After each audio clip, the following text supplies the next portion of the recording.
Tentu ada hadis yang mulia yang kata Nabi SAW, sungguh terhina hidung seseorang atau ditempelkan dengan tanah. Maksudnya terhina. Sungguh terhina, sungguh terhina. 3 kali Nabi SAW ulangi. Kemudian para sahabat mengatakan, siapa yang Anda maksudkan ya Rasulullah? Kata Nabi SAW, man adraka Ramadan thumman salakha walam yukfar lahu. Orang yang berhasil Allah sampaikan di bulan Ramadan, kemudian Ramadan itu pergi, sementara dia belum diampuni dosanya. Artinya betul-betul ada motivasi yang sangat besar untuk memaksimalkan bulan Ramadan. Bulan Ramadan. Kita mulai dengan poin A, masalah kewajiban puasa Ramadan. Puasa pada bulan Ramadan adalah wajib bagi setiap muslim berdasarkan Al-Quran, As-Sunnah, dan Ijma' atau kesepakatan para ulama sesuai dengan firman Allah SWT dalam surah Al-Baqarah ayat 185 yang bunyinya a'udzubillahi minasyaitonirrajim syahrul ramadhan alladzi unzila fihi al-Qur'anu hudan lin-nasi wa bayyinatin minal huda wal furqan wa man syahida minkumus syahra falyasum. Beberapa hari yang ditentukan itu adalah bulan Ramadan yang di dalamnya diturunkan permulaan Al-Quran sebagai petunjuk bagi manusia dan penjelasan-penjelasan mengenai petunjuk dan pembeda antara hak dan batil. Karena itu, barang siapa di antara kalian menyaksikan bulan Ramadan atau bulan itu, hendaklah dia berpuasa pada bulan itu. Sebagian ulama mengatakan Allah Subhanahu wa taala menghubungkan antara penjelasan kalau Ramadan bulan turunnya Al-Quran yang menandakan bahwasanya Ramadan memang bulan Al-Quran. Makanya para salafus saleh dari sahabat, dari tabi'in betul-betul mengisi Ramadannya dengan Al-Quran. Mereka sibuk mengkhatamnya. Bahkan kalau tidak salah dinukil Imam Syafi'i rahimahullah mengkhatam Al-Quran di Ramadan itu 30 atau 40 kali ya di khatamnya. Jadi kebanyakan umumnya salafus saleh mengkhatam antara 3 hari sampai 4 hari sekali. Sehingga mereka bisa mengkhatam 10 kali di bulan Ramadan ya selama 30 hari itu. Ada juga di antara salafus saleh yang lebih daripada itu. Karena sebagian ulama mengatakan hadis larangan tentang mengkhatam Al-Quran lebih dari 3 atau kurang dari 3 hari. Kata Nabi SAW, siapa yang mengkhatam Al-Quran kurang dari 3 hari maka dia tidak akan memahaminya. Kata ulama, ini mungkin di luar Ramadan atau bagi orang yang belum terbiasa melakukannya. Tapi orang kalau sudah rutinitasnya mengkhatam Al-Quran seperti kasus Utsman bin Affan radhiyallahu anhu yang mengkhatam 30 juz di akhir sholat witir yang biasa antum baca qul huwallahu ahad itu ya. Itu karena sudah rutinitasnya dan dia memahami apa yang dia bacakan, maka itu berbeda kasusnya. Tapi kalau orang baru belajar khatam Al-Quran lalu dia mengejar target dia harus mengkhatam setiap hari 30 juz, maka ini yang dimaksudkan tidak akan memahaminya. Dan di bulan Ramadan karena ada motivasi untuk baca Al-Quran, termasuk dalam Al-Baqarah 185 ini dijelaskan di bulan Ramadan turunnya Al-Quran yang merupakan pembeda antara hak dan batil. Maka berarti pada saat itu adalah saatnya seseorang muslim duduk merenungi dan mentadabburi isi Al-Quran dan terus saja menggali apapun yang dia bisa dapatkan, terutama mengkhatamnya di sini. Karena Al-Quran memiliki 4 hak dari kita dibaca walaupun tidak mengerti artinya, dan ini sunnahnya mengkhatam Al-Fatihah, Al-Baqarah, Al-Imran terus sampai An-Nas. Dari surah nomor 1 sampai surah 114. Kemudian yang kedua mentadabburi. Kalau tadabburi 10 ayat per hari. Sebagaimana sebagian sahabat mengatakan, kami tidak pernah melewati setiap kali bertemu dalam sehari satu sama yang lain, kecuali kami pasti membahas 10 ayat Al-Quran. Kemudian menghafalnya juga minimal 10 ayat per hari, sehingga insya Allah kurang dari 2 tahun sudah bisa hafal 30 juz, karena 6.000 sekian ayat kalau dibagi jumlah hari dalam setahun, itu insya Allah tidak sampai 24 bulan ya, sekitar 21 sampai 22 bulan itu sudah bisa menghafal asal perharinya 10 ayat. Kemudian yang terakhir mengamalkannya. Itu yang bisa diambil dari Al-Baqarah 185. Kemudian Rasulullah SAW bersabda tentang kewajiban bulan Ramadan, hadis yang masyhur riwayat Bukhari nomor 8, Imam Muslim nomor 18 atau nomor 16 maaf. Yang kata Nabi SAW, buniyal islamu ala khamsin, syahadati an la ilaha illallah wa anna muhammad rasulullah, wa iqamis salah, wa ita'iz zakah, wa hajjil baiti, wa somi ramadan. Islam dibangun di atas 5 perkara, bersaksi bahwasanya tidak ada Tuhan yang berhak disembah, melainkan Allah, dan bahwasanya Muhammad adalah utusan Allah, mendirikan salat, melaksanakan haji, menunaikan zakat, melaksanakan haji ke Baitullah, dan menjalankan puasa Ramadan.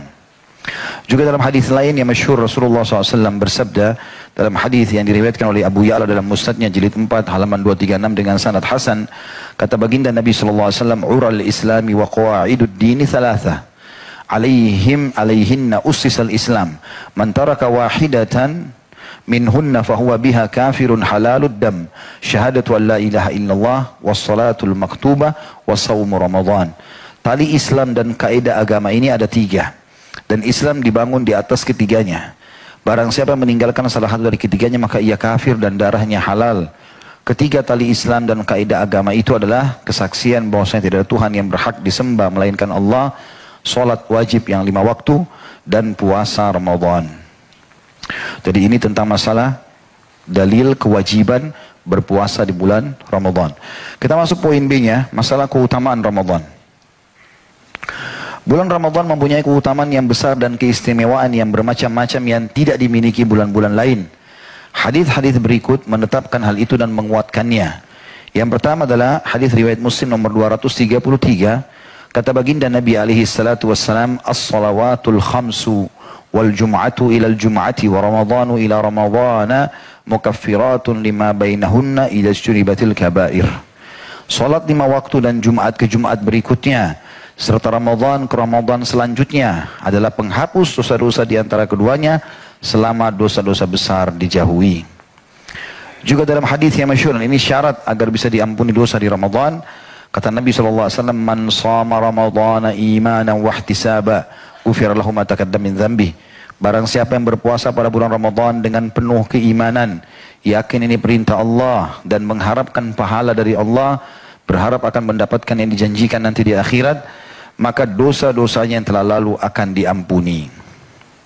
Juga dalam hadis yang lain, hadis ini diriwayatkan oleh At-Tabarani, kata Nabi alaihissalatu wassalam, "Wa ra'aitu rajulan min ummati yalhathu atasha kullama warada haudan muni'a min faja'ahu siyamu Ramadan fasaqahu wa rawah."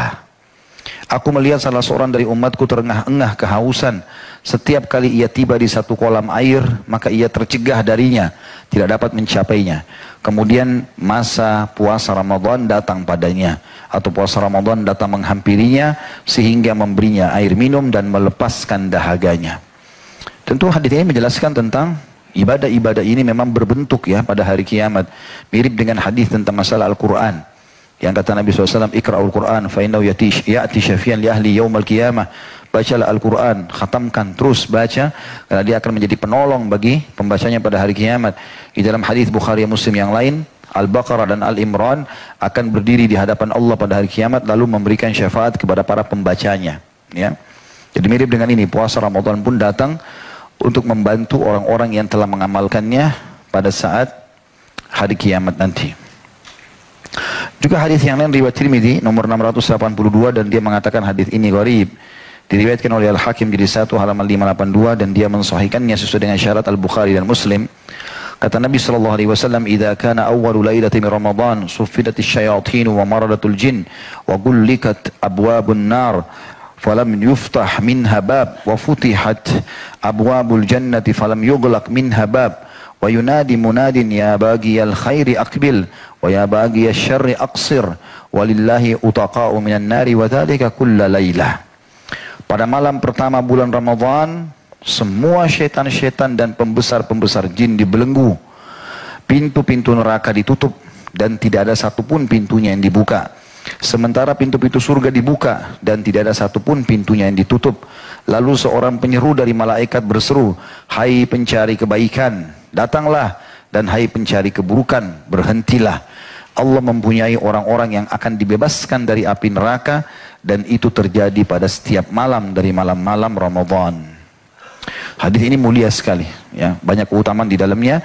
Yang paling pertama adalah musuh dan saingan kita, ya, yang selalu kalau kita mau amal saleh dia berusaha melakukan juga program-program kemaksiatan agar amal saleh kita terhenti, ya, ataupun minimal terhambat. Syaitan semuanya dibelenggu, dan belenggu tentunya leher diikat, kedua tangan diikat, kedua kaki diikat. Dan kalau seandainya kita mau lomba lari, saya kasih contoh pada Senin yang lalu itu ya, kalau kita mau lomba lari lalu musuh kita dibelenggu begini, kita biar jalan santai aja pasti menang, ya. Tetapi banyak orang bodoh, begitu tiba Idul Fitri syaitannya ditunggu sama dia. Nah, sudah 1 bulan jaraknya sama syaitan, dia malah tunggu datang.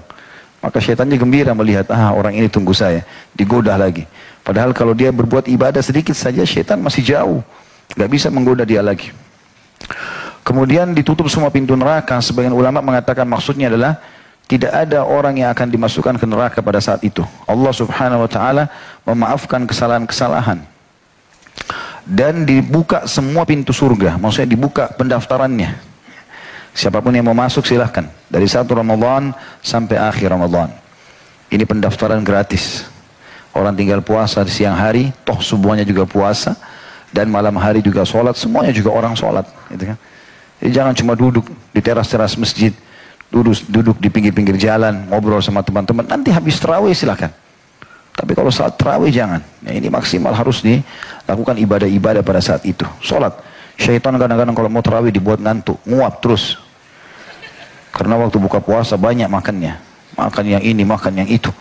Padahal Nabi SAW sunnahkan makan kurma, 3 butir, 5 butir, selesai. Minum yang manis, sudah cukup, sholat dulu. Ini langsung ayam goreng, ikan goreng, tempe. Macam-macam, makan kolak, makan ini. Akhirnya sholat yang ngantuk. Begitu selesai tarawih, rakaat witir terakhir keluar masjid seperti setannya lagi terbang. Langsung belalak sampai pagi. Ya. Ini syaitan, hati-hati. Dan kalau Ustaz kan tadi bilang syaitan diikat Ustaz. Iya, tapi tetap masih menggoda loh. Karena ada hadis yang menjelaskan. Hadis itu berbunyi, semua syaitan-syaitan dibelenggu di bulan Ramadan, maka mereka tidak leluasa menggoda seleluasa di luar Ramadan. Orang-orang yang kuat imannya insya Allah tidak tergoda. Tapi kalau orang dasarnya sahibnya syaitan, ya, memang sudah temannya syaitan. Ada orang begitu, subhanallah, syaitan tidak perlu goda. Azan syaitan sudah bisik sedikit, sudahlah nanti aja. Oh iya. Langsung. Sahibnya syaitan. Maka ini orang-orang begini yang lemah akhirnya. Ramadan pun tetap tergoda. Kemudian akan dipanggil oleh para malaikat walaupun kita tidak dengar seruan tersebut. Nabi SAW sudah sampaikan, wahai pelaku kebaikan, ayo cepat nih, dilipat gandakan pahala. Pintu surga terbuka, sedikit saya kau berbuat sudah bisa masuk surga. Wahai pelaku keburukan, berhentilah, segera. Neraka lagi ditutup, taubat. Ya. Dan sesungguhnya pada malam-malam Ramadan, setiap malam ada hamba-hamba Allah yang dibebaskan dari api neraka. Maka kita kesempatan minta agar dibebaskan dari api neraka, artinya selamanya nama kita di neraka sudah tidak ada. Itu hanya terjadi di bulan Ramadan.